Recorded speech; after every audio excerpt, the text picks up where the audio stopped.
Assalamualaikum warahmatullahi wabarakatuh. Bertemu lagi dengan Ibu Resa Nur Halimatus Syadiah di mata pelajaran Bahasa Indonesia dengan materi masih di cerita rakyat. Nah, pada pertemuan kali ini kita akan membahas mengenai ciri atau karakteristik yang terdapat di dalam cerita rakyat. Maka kompetensi dasarnya yaitu mengidentifikasi nilai-nilai dan isi yang terkandung dalam cerita rakyat atau hikayat, baik secara tulis maupun lisan. Lalu, adapun indikator pencapaian kompetensinya adalah mendata ciri atau karakteristik yang terdapat dalam cerita rakyat. Maka adapun tujuan pembelajarannya yaitu peserta didik mampu mengidentifikasi ciri atau karakteristik yang terdapat dalam cerita rakyat yang didengar ataupun dibaca. Nah, sebelum kita melanjutkan pembelajaran kali ini, alangkah baiknya kita berdoa terlebih dahulu. Berdoa dimulai. Berdoa dapat diakhiri. Nah, pada pertemuan lalu kita sudah membahas atau mengidentifikasi nilai-nilai yang terdapat dalam cerita rakyat Legenda Ikan Dewa. Nah, dalam cerita rakyat tidak hanya mengandung nilai-nilai yang bisa kita ambil hikmahnya, namun juga ada ciri atau karakteristik yang menjadi pendukung dalam isi ceritanya. Nah, cerita rakyat adalah cerita yang berkembang di masyarakat dan menyebar sejak zaman Melayu klasik, sehingga bahasa yang digunakannya pun bahasa Melayu klasik. Kemudian adapun ciri-cirinya yaitu kemustahilan, kesaktian para tokoh, anonim, istana sentris, dan alurnya berbingkai. Namun sebelum membahas lebih lanjut, kita saksikan dulu video animasi dari cerita rakyat Ande-Ande Lumut.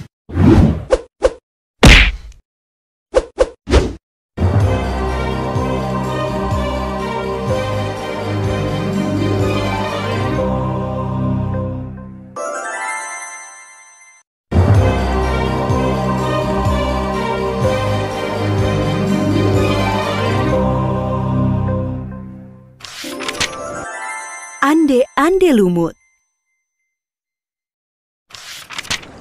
Dahulu kala, berdirilah dua kerajaan besar di wilayah Jawa Timur, yaitu Kerajaan Jenggala dan Kerajaan Kediri. Kerajaan Jenggala dipimpin oleh Raja Jayanegara, dan Kerajaan Kediri dipimpin oleh Raja Jayenggrana. Untuk mempersatukan kedua kerajaan dan menghindari peperangan, maka dijalinlah sebuah ikatan pernikahan antara Panji Asmarabangun, putra Raja Jenggala, dengan Dewi Sekartaji, putri Raja Kediri. Suatu hari, Kerajaan Jenggala diserang musuh. Ketika pertempuran berlangsung, Dewi Sekartaji melarikan diri.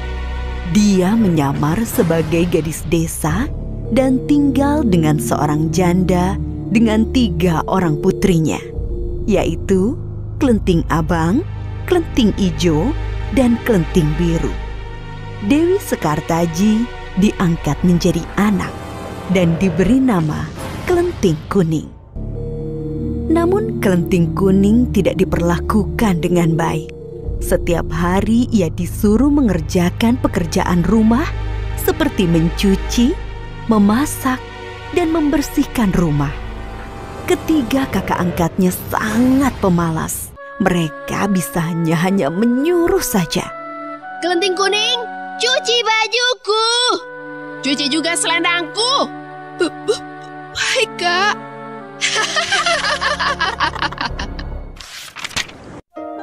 Kerajaan Jenggala telah kembali aman. Panji Asmarabangun telah berhasil mengalahkan musuhnya yang menyerangnya. Tetapi ia sedih karena Dewi Sekartaji telah meninggalkan istana. Ia pun bertekad untuk mencarinya.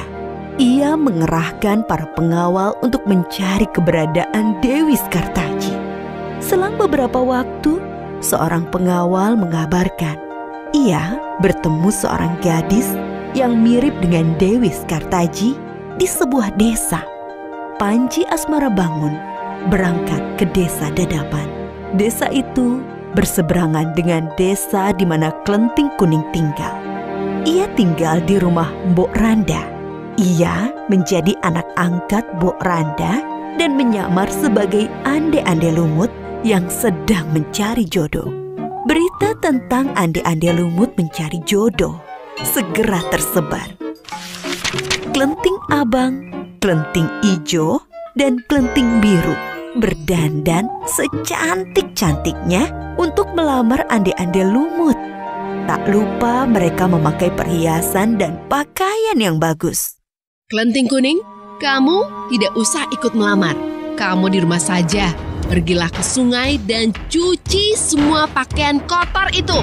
Perintah Kelenting Biru. Mereka pun segera berangkat. Kelenting Kuning segera pergi ke sungai untuk mencuci. Tiba-tiba datanglah seekor burung bangau dan memberinya sebuah cambuk. Pergilah melamar ande-ande lumut agar kamu dapat bertemu dengan Panji Asmara Bangun. Dan bawalah cambuk ini, kata sang bangau. Kelenting Kuning pun bergegas pergi ke desa Dadapan. Sementara itu, ibu dan ketiga kakak angkatnya sudah sampai di tepi sungai. Mereka bingung, tak ada satupun perahu yang tampak. Jembatan juga tak ada. Lalu bagaimana mereka menyeberang?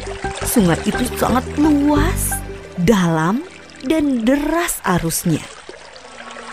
Tiba-tiba muncul seekor kepiting raksasa bernama Yuyu Kangkang. Kepiting itu menawarkan diri untuk membantu menyeberangi sungai. Dengan syarat mereka harus mencium Yuyu Kangkang. Mereka menyanggupi persyaratan itu. Satu persatu mereka naik ke punggung Yuyu Kangkang untuk menyeberangi sungai. Beberapa saat kemudian, sampailah Kelenting Kuning di tepi sungai. Ia pun bertemu dengan Yuyu Kangkang. Yuyu Kangkang menawarkan jasa untuk menyeberangkan dengan syarat Kelenting Kuning harus menciumnya. Kelenting Kuning menolak syarat itu. Ia memaksa Yuyu Kangkang untuk memberangkatkannya. Tanpa syarat itu, Yuyu Kangkang tidak mau menyeberangkannya. Kesabaran Kelenting Kuning sudah habis. Ia mengeluarkan cambuk dan memukulkannya ke sungai. Seketika itu juga air sungai surut. Yuyu Kangkang ketakutan. Akhirnya ia mau membantu Kelenting Kuning menyeberangi sungai. Kelenting Kuning segera naik ke punggung Yuyu Kangkang dan sampailah ia ke seberang sungai. Ibu dan ketiga kakak angkatnya lebih dulu sampai di rumah Mbok Randa. Secara bergantian, Kelenting Abang, Kelenting Ijo, dan Kelenting Biru menunjukkan kecantikannya pada ande-ande lumut. Tetapi tak satu pun dari mereka yang terpilih. Mereka telah mencium Yuyu Kangkang. Beberapa saat kemudian, tibalah Kelenting Kuning di rumah Mbok Randa. Ande-ande lumut memilih Kelenting Kuning sebagai istrinya karena dia tahu bahwa Kelenting Kuning adalah Dewi Sekartaji dan dialah satu-satunya wanita yang tidak mencium Yuyu Kangkang. Ande-ande lumut membongkar penyamarannya. Diceritakannya bahwa dirinya adalah Panji Asmara Bangun. Akhirnya Panji Asmara Bangun dan Dewi Sekartaji telah berkumpul kembali. Mereka mengajak Mbok Randa untuk tinggal di istana sebagai ucapan terima kasih. Mereka pun hidup bahagia.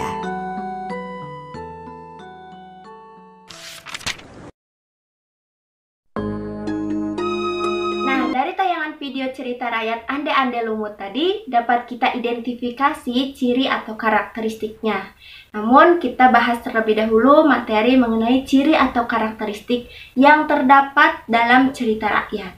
Itu yang pertama adalah pralogis atau kemustahilan. Jadi, kemustahilan dalam cerita rakyat tampak pada segi cerita yang disajikannya. Jadi, erat kaitannya dengan ketidaklogisan atau berada di luar nalar. Jadi dalam cerita rakyat itu biasanya isi ceritanya mengandung hal-hal yang tidak masuk akal gitu. Jadi tidak bisa diterima oleh akal pikiran kita. Seperti itu. Kemudian yang kedua yaitu kesaktian para tokoh. Nah, selain kemustahilan, dalam cerita rakyat juga terdapat kesaktian para tokoh. Jadi tokoh-tokohnya memiliki kekuatan atau kesaktian seperti itu. Yang ketiga yaitu anonim. Nah, anonim sendiri artinya tidak diketahui siapa pengarangnya. Jadi cerita rakyat tidak ada yang mengetahui siapa nama pengarangnya atau siapa penceritanya. Hal ini disebabkan karena cerita rakyat menyebar melalui ujaran atau lisan, jadi dari mulut ke mulut, sehingga tidak ada yang mengetahui nama jelas dari pengarangnya. Yang keempat yaitu istana sentris. Nah, jadi dalam cerita rakyat, isi ceritanya bertemakan atau berlatar belakang tentang kerajaan. Jadi isi ceritanya itu kalau tidak tentang lingkungan kerajaan berarti keluarga kerajaan. Nah, lalu ciri yang kelima adalah alurnya berbingkai. Maksudnya adalah adanya cerita di dalam cerita. Jadi dalam cerita rakyat biasanya tidak hanya membahas satu persoalan saja, tetapi membahas 2 hingga lebih permasalahan. Misalnya dalam cerita rakyat Aku dan Dia, nah tidak hanya membahas persoalan aku dan dia saja, tetapi ada membahas tentang mereka atau kamu, seperti itu. Nah, setelah mengetahui ciri atau karakteristik yang terdapat dalam cerita rakyat, kita dapat identifikasi ciri atau karakteristik yang terdapat dalam cerita rakyat Ande-Ande Lumut tadi. Nah, kita bahas secara lebih detail ya. Nah, yang pertama cirinya itu adalah kemustahilan. Dengan peristiwanya di sana sang bangau bisa berbicara dengan manusia dan juga adanya seekor kepiting raksasa yang bisa dinaiki oleh manusia. Nah, peristiwa ini dibuktikan dengan kutipan teks. Nah, seperti berikut. Mereka pun segera berangkat. Kelenting kuning segera pergi ke sungai untuk mencuci. Tiba-tiba datanglah seekor burung bangau dan memberinya sebuah cambuk. Pergilah melamar Ande-Ande Lumut agar kamu dapat bertemu dengan Panji Asmarabangun dan bawalah cambuk ini, kata sang bangau. Kemudian ada kutipan lain tentang kepiting raksasa tadi. Tiba-tiba muncul seekor kepiting raksasa bernama Yuyu Kangkang. Kepiting itu menawarkan diri untuk membantu menyeberangi sungai dengan syarat mereka harus mencium Yuyu Kangkang. Nah, kemudian ciri yang kedua yaitu kesaktian para tokoh. Dengan peristiwanya adalah Kelenting Kuning memukulkan cambuk ke sungai hingga air sungai tersebut menjadi surut. Dibuktikan dengan kutipan teks.